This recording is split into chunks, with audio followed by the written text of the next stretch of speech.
ജ്യൂസിൻ്റെ റെസിപ്പിയുമായിട്ടാണ് വന്നിരിക്കുന്നത്. അതിന് വേണ്ടിയിട്ട് 3 ലെമൺ എടുത്തിട്ടുണ്ട്. അതിൻ്റെ ജ്യൂസ് ഇത് അതുപോലെ സെപ്പറേറ്റ് ആക്കി വെച്ചിട്ട് ഞാൻ കുറച്ച് പുതിന എടുത്തിട്ടുണ്ട്, കുറച്ച് ജിഞ്ചർ, പിന്നെ കുറച്ച് ഷുഗറും.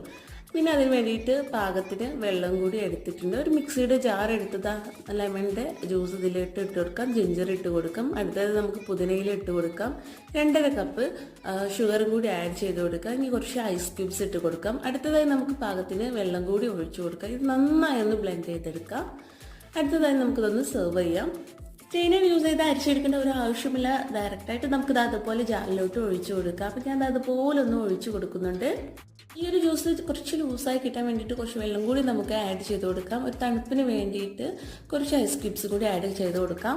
നമുക്കിത് ഡയറക്റ്റ് ഇട്ട് തന്നെ ഗ്ലാസ്സിലോട്ട് സെർവ് ചെയ്യാവുന്നതാണ്. ഈ ഒരു ലൈം ജ്യൂസിൻ്റെ റെസിപ്പി നല്ല ടേസ്റ്റാണ് കേട്ടോ, ഒരു ഡിഫറെൻറ്റ് ടേസ്റ്റാണ്. അപ്പോൾ എല്ലാവരും ഒന്ന് ട്രൈ ചെയ്ത് നോക്കുക, ഫീഡ്ബാക്ക് അറിയിക്കുക.